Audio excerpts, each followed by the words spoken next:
we got this promotion. God is saying, Decoy, you need to get in position. And each month, the attacks on me are coming heavier and heavier and heavier. And then there was one month that I just got hit so badly.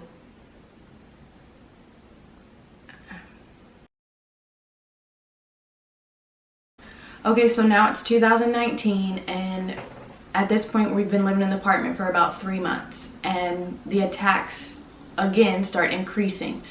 Depression, suicidal thoughts. During this time, I continue to seek God more and more for answers. What do I need to do? What's going on? Why am I not getting relief? And he starts giving, he had started giving, you know, some pieces in South Carolina, and now we're in Atlanta, and he starts giving, you know, a few more pieces. But what I'm realizing now is it's not just this one thing is going to work. Oh, deliverance is going to, you know, get this off me. Oh, soul healing is going to get this off me. We start realizing, okay, so God's giving pieces. It's like it's this big puzzle, and we're getting piece after piece after piece.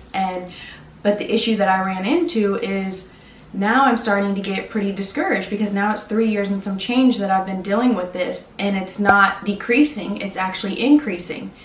And I'm getting these new pieces that God's, you know, giving me revelation on, do this, do that, but I'm not experiencing any type of relief. I'm going through more deliverance. I'm going through more soul healing, just, you know, anything he tells me to do, and I'm not experiencing relief. And now it's affecting my relationship with God. Now I'm getting pretty discouraged at this point and disappointed in him, honestly.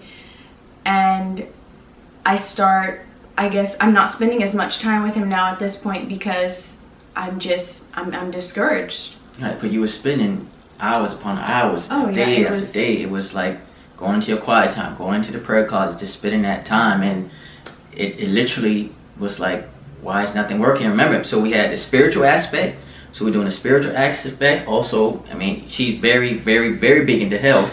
So you're doing the supplements, just all types of things. Very passionate about health, to the point, as many supplements that I had back then and even have now, it's like you would think it was a supplement store. Like it's, I was trying everything. That's an understatement. I mean, it's just a whole bunch, just bottles upon bottles and all these different things. And but you was trying it, and you know, some things that others had saw results with, you were doing it, putting it together how God gave it to you, and it still was not working. You weren't feeling any difference. And like I said, we didn't realize during that time the degree of why God was taking her through that route to get the, it's a healing process. So it was a healing process. But of course, you want it then, you want it now, you want this to be completely gone, because why is she still experiencing it to this degree? But over time, we kind of realized that, okay, all the people that you're going to help, it's like he's showing you all these different things, supplement wise, spiritual wise, that big picture put all together is going to be able to help so many more people in the long run. But of course, at that point in time, that is not something you really wanted to hear. I didn't hear that, no. Right. So. But he was showing it was both spiritual and natural, and had to combine the two. And yeah. And then at one point, I came to you, and I mean, many times I voiced my frustration, but this time I was voicing my frustration and basically letting Decoy know he needed to do something, because I needed relief. I remember this like it was yesterday. I mean, she was like, you need to do something. Like, this is ridiculous. This is going on. What am I supposed to do? I was like, I hate my life. Like, this is, I can't do this anymore. And so at this point in time, it was weighing on me, weighing me down more. And I was just like, you're feeling bad because you want to fix it. You want it to be fixed. You're doing everything you know to do spiritually, naturally. You're doing everything that you know to do. And it's like, God, we have a great relationship with you. You give us answers. Like, this is what you do. Like, you give answers, and you're giving us answers to so many things. And you're giving answers to this, but it's like in segments, it's pieces and pieces. And it's like you're trying to string together these puzzle pieces. And think about how many times we're like, all right, this is another piece. I think this will be the piece. Yes, this is going to be it. This is it. I'm stopping. I said, I think this is going to be it. This is it. This is the one. This is the last piece, Because we didn't have trouble hearing from God. If that was one thing we knew. We knew both of us would hear from God regardless. It didn't matter what it was. Oh, we need this answer? Go to God. We're going to hear it. He's going to hear. I'm going to hear something. So we were hearing, but we weren't getting the results we expected in the end. Right. And that day when you was like, you need to do something about it, like she was very upset, and it was just like, and I understood, and I felt it because I was saddened by it. And I was like, you know what? I said, I'm not gonna eat. I will not put food to my mouth. I will not eat a meal until I get an answer. And I was like, I don't care how long it takes. I was determined. I was shutting everything down. I'm not coming out of prayer. I'm not stopping until I get an answer. And literally, it was on it took 3 days. Yeah. 3 days. On this third day, I can't remember what time of day it was. Might have been night. I don't remember. But it was on the third day. I'm in prayer and I'm still seeking, Lord. Okay, what is this? I'm just spending this time really just like I'm seeking him about this specifically. Like, this is deep. Lord, please help us. Show me. What is it? And literally, he said, she's being engaged by a principality. I was like, okay, wait a minute. Like, Donna, one person, one individual is being engaged by a principality, especially my understanding of principalities during this time, and other people who has taught on this. Like, one thing, anyone who's in a deliverance, soul healing realm, spiritual warfare realm, who deals with that understanding of it, you always taught and told, you don't deal with no principality. You don't mess with no principality. Like, just don't, stay away, and how I would say is like, you don't engage a principality unless they engage you. Now, understand, you have principalities. That's not a demon. It's not a witch, warlock, or sorcerer. This is on the rank of Satan, a principality, a fallen angel.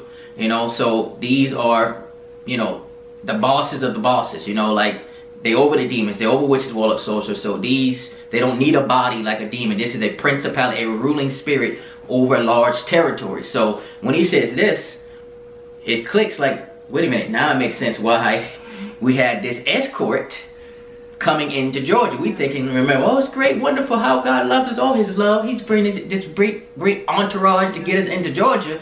Yeah, because we were being engaged by a principality. And so once he told me this, I told her, then it was still like, okay, what do we do with this? Like, right. What do we do? Like, how do you engage a principality that's engaging you? Because we can't fight a principality like we fight a demon, witch, warlock, sorcerer in the spirit. So this was kind of just like, okay, well, we're going to go forth how we know.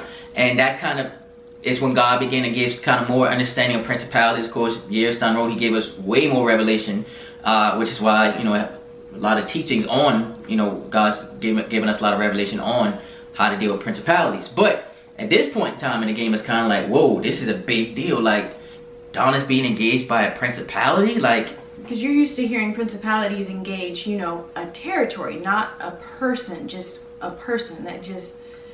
That was blowing our mind. Like, why would the target be just on me? Because another thing, if you look throughout all this, I was being attacked, but Decoy was not really. I mean, not he was, physically like yeah, that, he was. I remember being like, why year after year am I being so heavily attacked and it's increasing?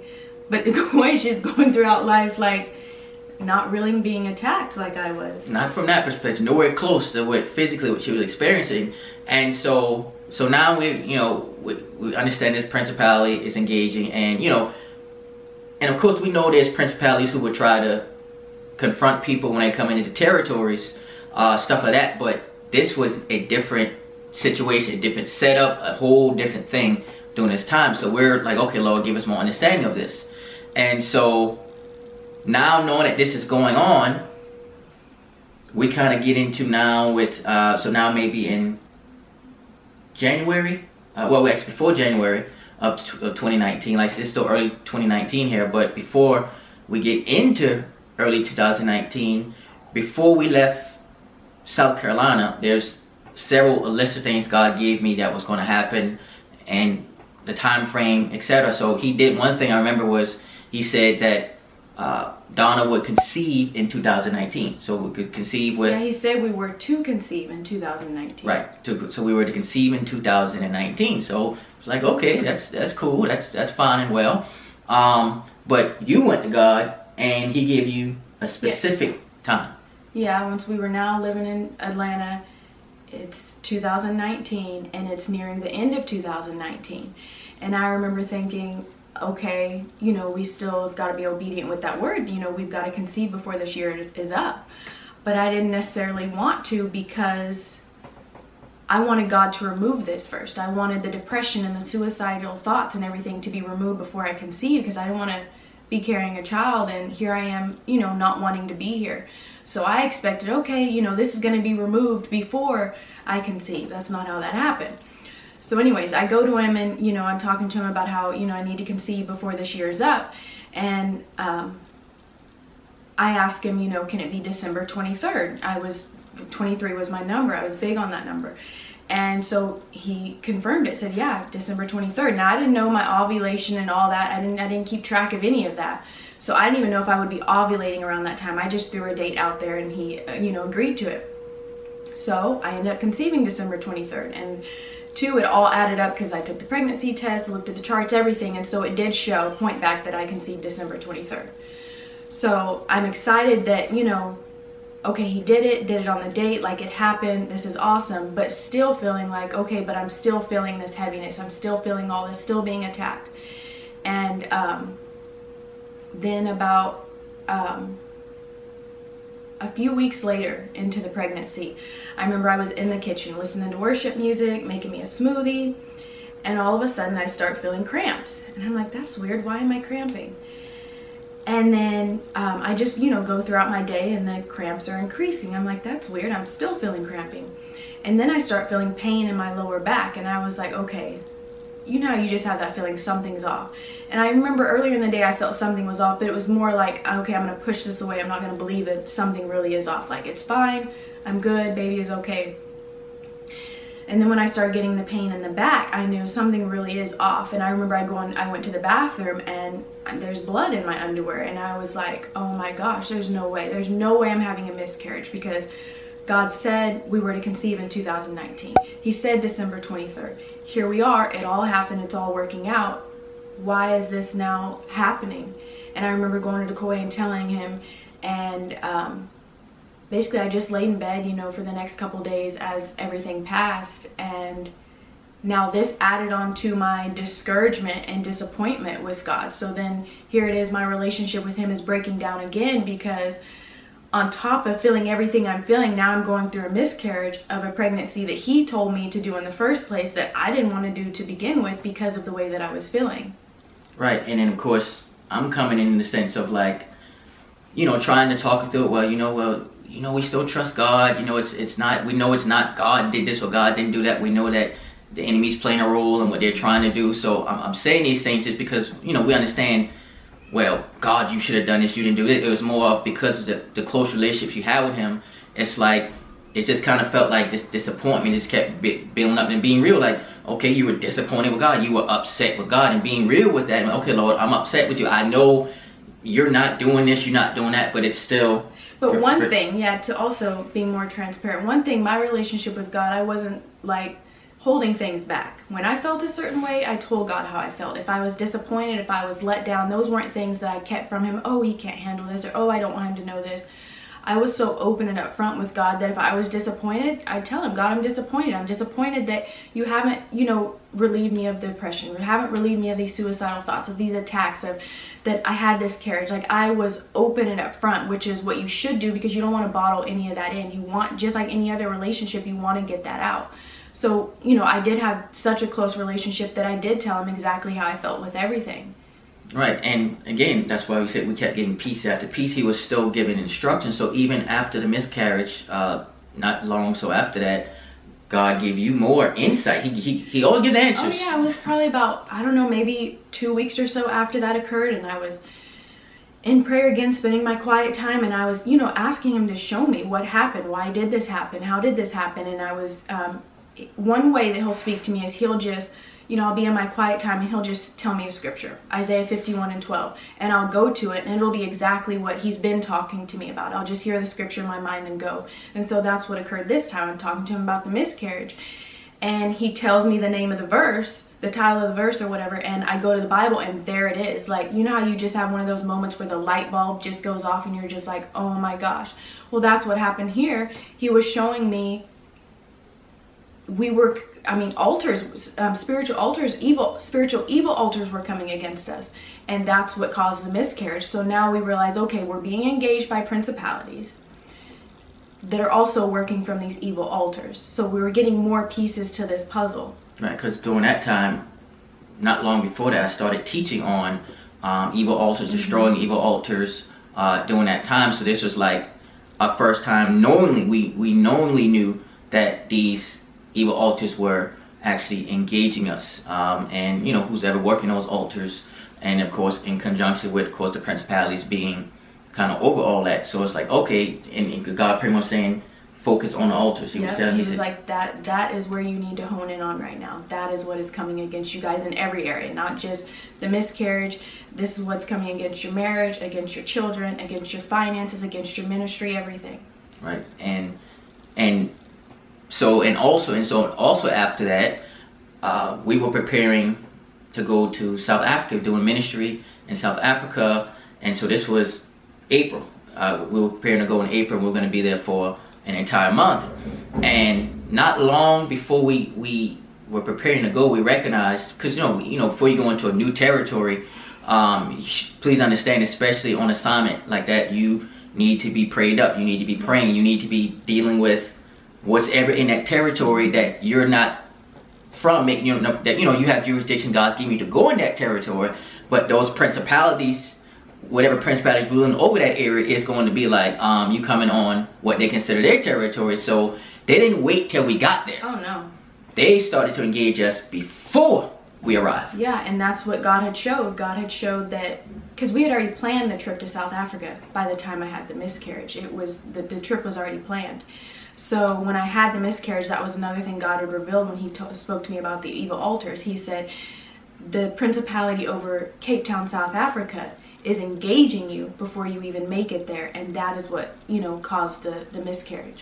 Right, and so of course we had us, prayer team, everyone was on post to deal with it. But I remember having a dream. It was like a dream vision in between, and it was this. He took me to South Africa, and he took me through this, somewhere in this town in South Africa, in Cape Town, and it was like this building, this office. It was a doctor. It was a building. I could see the nameplate on the building. Like, it was this warlock. Well, obviously he showed it was a warlock who was a part of coming against Donna's womb, causing miscarriage with their evil altars and whatnot, in conjunction, of course, with the principality that's over all of it.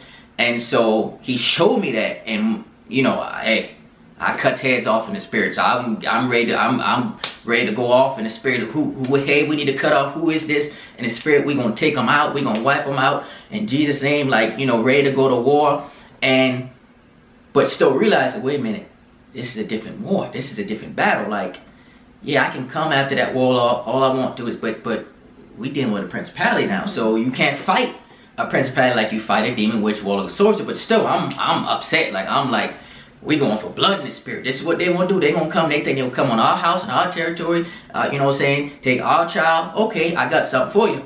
But again, it was a different fight. So it began to really, God began to tone down and hone in. Okay, this is a different type of war now. Now, we still was engaging demons, witch, warlock, and sorcerers, but we were still getting more snapshots on, okay, when you deal with this principality. So that kind of set us up before we went to South Africa. Like, we had more insight. Okay, I saw this warlock that was behind it, the principality, we know it was engaging us, and the evil altar. The evil altars, that was the key, starting out was the evil altars. And so we're preparing for South Africa, but you're getting hit again. Oh. Now, I keep saying I don't think it can get worse, because what can get worse than wanting to commit suicide every day, being so depressed that all you're doing, I was crying every day, you didn't want to get out of bed, you feel paralyzed to the bed, you feel like you can't function doing day-to-day things. And but it increased. Now we're planning this trip to South Africa. My relationship with God, I feel like, is rocky. I have the miscarriage, and now we're planning to go to South Africa, and the attacks increase even more, to the point we had already bought the tickets and everything, got the passports, and I told Akoya, I said, I don't want to go to South Africa, I'm not going, because the attack was increasing, and I mean, we both knew at this point that it was increasing because they were trying to keep us out of the territory. When she talks about, you know, rocky relationship with God, I say it's not your normal rocky relationship, because she's still gonna be obedient. She's still spending time. You know, she's still, if she just laying there in silence, she's spending that quiet time with God. But I'm like, well, that's rocky. But to you it's rocky. I said, but anyone looking at it, it doesn't look rocky, because you're still spending time. You're still trusting him. You upset, but you're still gonna be obedient. You know, God tell you to do something, you're gonna do it. So it was rocky, I guess, almost in your heart. It was like you just was hurt. Yeah, I was hurt. And I was like, Lord, just take this away. Let's get you. I'm doing what you tell me to do, but nothing is working. Nothing is changing. So because even that starts to get me emotional, Decoy, talking about that, because that is true. Even though I was going through all that and felt a certain way and just wanted relief, I mean, majority of my time was still spent seeking God. I'd be laying in my bed seeking God. I'd be worshiping. I'd be, you know, going through the scripture, spending quiet time. That was my favorite. Just, you know, in silence, just, okay, God, what do you have to say to me today? You know, what are we going to talk about? Or I go in my closet and just lay on the floor and just worship and just cry to him and all this stuff. So it felt like it was rocky, and that it was almost like this wedge being put between us. But at the same time, I was still going strong in my relationship. It wasn't like I cut him off or something. I was still there. right, because you feeling the way you were feeling. I can have a cold or something, just feeling that like, oh, how did she do this? It's like, I just want to sleep. Let me close my eyes. But you know, you're literally in turmoil, torment, and still going before God and still spend that time. So to me, it was just amazing. So yeah, so South Africa, so you're like, I'm not going. Mm-hmm. You did go, but I remember being on the plane. I mean, the food to get there from Atlanta took a total of 24 hours. Yeah. Because, you know, between with the layover might have been, you know, several hours or whatnot. But it was a total of 24 hours before we got there. And but the flight, I remember how you felt on the flight. The flight was, again, I mean, the flight was terrible. I was excited to now finally go, okay, this is my first international trip. You know, I like flying, so I then started, you know, kind of getting excited about it. But then we get on the flight, and again, everything just increases. And think, you're on this plane, what was it? The first part was like 12, 13 hours. And then we stop in, I think, Doha, and we're there for a 9-hour layover. And then we get back on the next plane, and it's another 12, 13 hours. And so you're stuck here, and you're just being mentally tormented even more, because they're trying to keep us out of the territory. Right, trying to fight hard for us not to get into the territory. And another thing to say, it wasn't like I was necessarily, in all this, I was never scared of, you know, necessarily a witch or a warlock or the demons. If they're putting up this fight before we get there, what is it going to look like? But I will preface to say that I was never actually scared of them, because for me, God is bigger than them all. Like, they can't, at this point, if they could kill me, they would have already done it. So I wasn't afraid that they would take me out, because they hadn't thus far. But yeah. But I think the frustrating thing somewhat in it was we had won so many battles, so many victories, done seen so many just things happen and changing people's lives through the power of God, through spiritual warfare, engaging the enemy who's been engaging us, all these things. But this thorn in the flesh. People were sending emails, all testimonies were coming in. But for me, it wasn't happening for me. Right, across the board, it was like, what is going on? So it was like this mystery, like, why is it? You know, because, you know, you're thinking, it's the deliverance piece, it's the soul healing piece. We've done it over and over again, you know, went through others, all these things. We're honing on this thing. It's not just that. It wasn't just that aspect. And now you learn, well, yeah, you can do deliverance, soul healing all you want, and that's going to create some, whatever, take care of some things, but you're dealing with a principality. You're dealing with a principality that's engaging you. There's no book on this. There's no reference point on this situation like this at the level of principality that we were actually engaging in, as far as there was no book on this. And so we had to walk this thing out. And so we get in South Africa. You know, we get there, it's great, wonderful, everything's going great that first day. Go to sleep that night. I'm talking our first day in South Africa. I close my eyes. As soon as I close my eyes to go to sleep, here comes this principality in this territory. You know, and you say it was a Leviathan. He wanted me. It wanted me to know that that's their territory. I'm on the ground, like it was trying to intimidate me. It was like overshadowing me. It was like it was coming hard, and I was like, okay, so this is what we're doing. And again, they say no demon which follows social, so the engagement is different, right? And so I'm like, okay, God, I see what they're trying to do. I see what's happening. Leviathan came and made itself known to me that night that we here, but they're here, and they gonna do something about it. And you know, it's a standoff, right? So I'm like, okay, Lord, well, we still gonna go forth and do what we came here to do. We ain't backing down. You know what I'm saying? We ain't backing down. You better understand that. But it was our movement had to be different, right? Started more strategic. And so now we're out there. We're still going out, and we're, you know, kind of surveying the land, some things that we, you know, came there to do and establish some things there during that time. And I remember we were going, and we spoke to we went to Parliament, you know, a couple of times, right? I spoke to some people in Parliament, gave a message there, you know, touring it everywhere. We went to, you know, around the town, some homeless areas, people out, a lot of different places we went, and there was healings. You know, we were praying for people all over. You know, went down to the beaches, all these places, praying for people. And one story that stands out, it was this man who was, you know, everyone, you know, knew him, and everyone in that, you know, the area knew him, and he was blind in one eye, literally could not see out. It was a long time. He literally could not see out of that eye. He told us, you know, he was blind. So we're like, okay, well, we're gonna pray for this. So, I mean, it was me, you, and London who, you know, laid hands on him, prayed for him, and literally in that moment, his eyesight restored. It fully restored. Was totally blind in that eye. Open now in the name of Jesus. Right now, I command the scales to be moved right now in the name of Jesus. You evil serpent that try to wrap yourself around his cornea right now, I drive you out by fire in the name of Jesus right now. I command the scales to be removed right now in the name of Jesus. I feel like angels giving you a new eye right now. Lord, in heaven's Father, give this brother a new eye in the name of Jesus. Thank you, Eyesight restoration now. In the name, I declare eyesight restoration now. Fire in your eye right now. Be open in the name of Jesus. Be open in the name of Jesus. Be open in the name of Jesus. Be open in Jesus' name.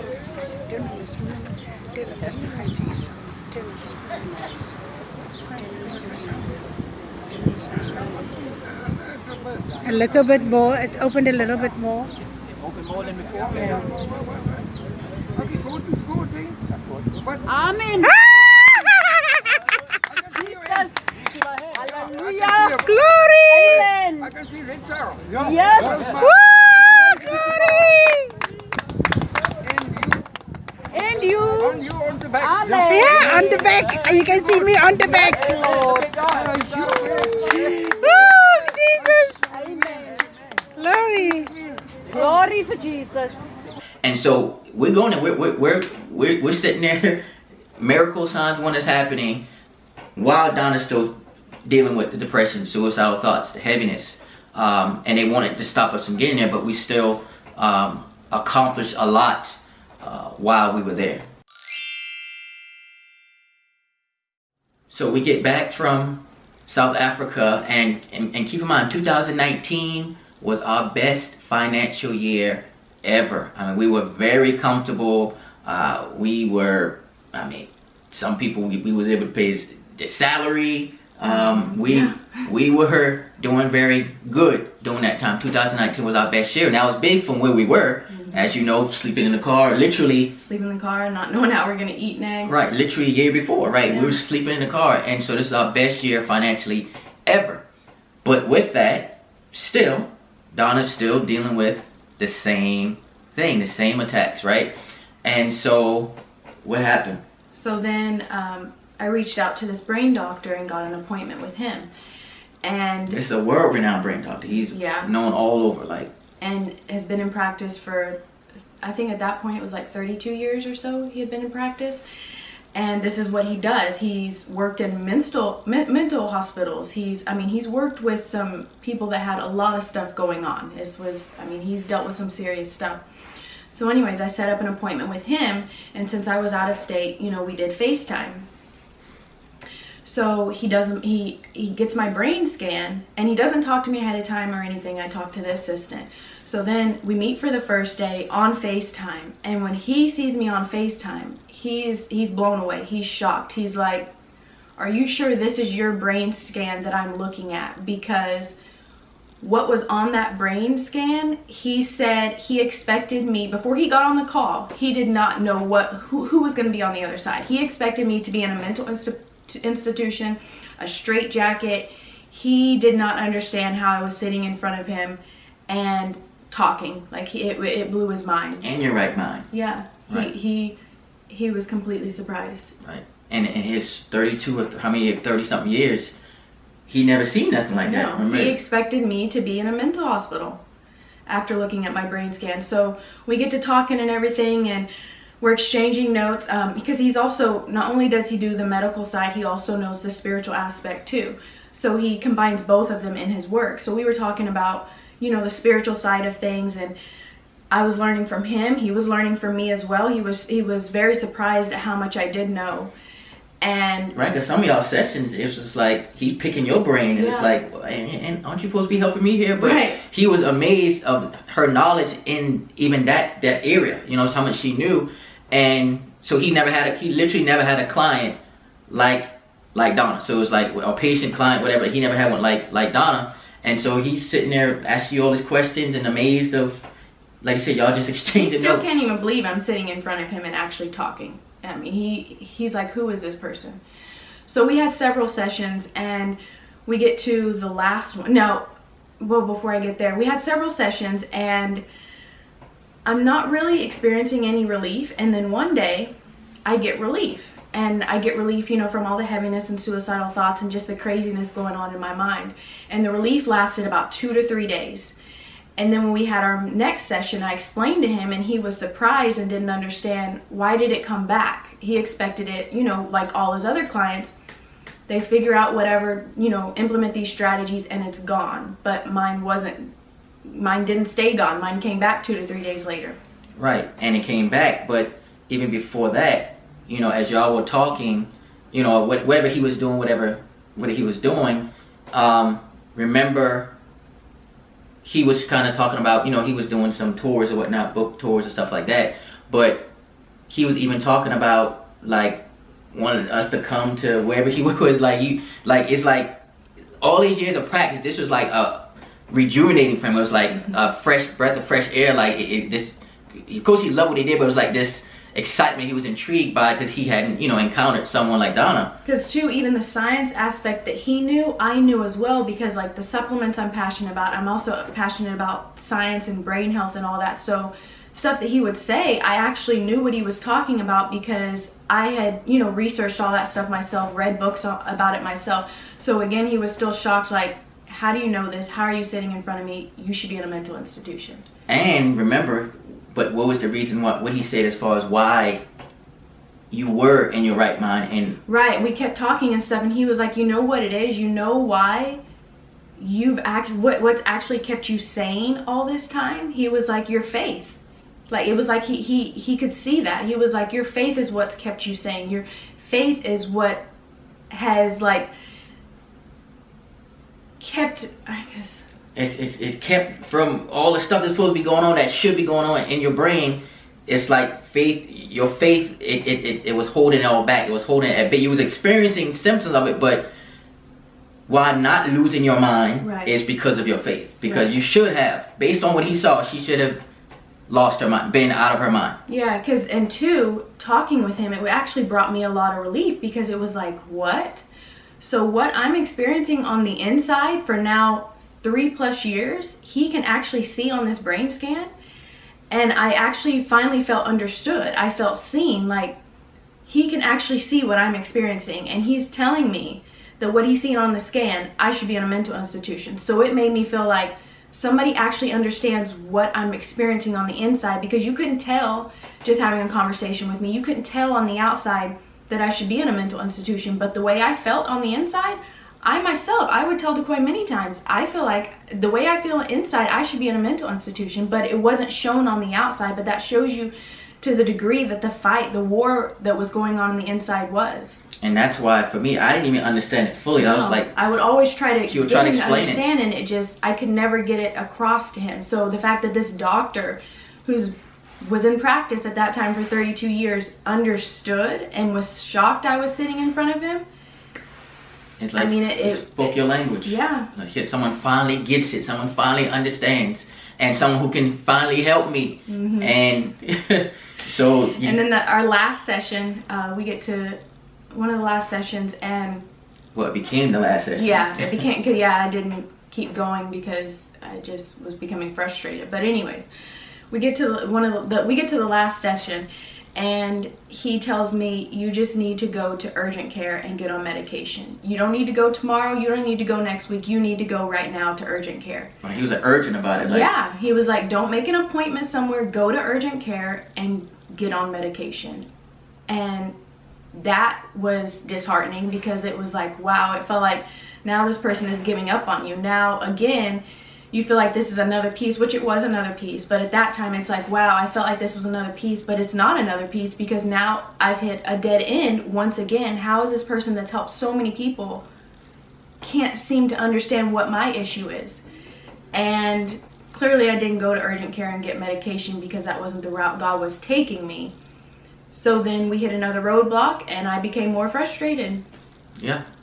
And then what makes this situation even more wild is there were some witches that we knew were witches, known witches, and these are people that God had pointed out and told me, okay, this is a witch, that's a witch. And like I had said in the previous videos, that when God would point out to me who a witch was, they would automatically know in the spirit I had caught on to who they were. I didn't have to say them, I didn't have to say anything to them, I didn't have to confront them. They knew that I knew. Right. And so they're going around saying things to other people, and it gets to us, back to us, like, oh yeah, well, that's why she's losing her mind. She's losing her mind right now. Again, Donna's crazy. Donna's crazy. Like, they knew nothing. Well, they knew obviously, but it was nothing outside it. Like, they was like, that's why she's losing her mind. She's going crazy. She's crazy. They think this and that, but she's crazy. She's losing her mind. How would y'all know that? Right, because we didn't talk to anybody about this. We kept this, within us. So the fact that they were saying it, we knew it wasn't something we had told somebody and it had got out. They knew, because they knew what they were doing spiritually to attack me. Right, they knew. Right, they were in on it. They knew what was going on, and so that's why they were saying it, like, to try to get other people to buy into it. Be like, hey, yeah, she's this, she's that, and whatnot. And again, nothing was apparent from that, but they were upset or whatever, and so they started spreading all these things. And but it was laughable. But Donna handled it well. Like, she handled it better than me. It didn't hurt me, it didn't affect me, because at the end of the day, again, God has my back. At the end of the day, these are witches. What can they actually do to me? They can't. Decoy would get upset about it, like, oh, they're talking about you. To me, I was like, it really doesn't matter. It doesn't bother me. Right, and it helped me to move on from you, right? You don't need to get caught up in the weeds or whatnot, but it was just, it stood out because it's like they were literally pinpointing some things that they wanted to happen, but it wasn't really going on like that, but what they were trying to spin it to be, but that was just one of those things. But it just continued to be more pieces added on to it all, and God continued to expose and continue to push us forward, even though Donna was still experiencing what she was experiencing. And then here we are, I guess, this is about 6 months later. This is about 6 months later from the miscarriage. So about 6 months after the miscarriage, this is now 2020, I end up pregnant again. And about 6 No, you weren't pregnant. It was in 2019 you got pregnant again.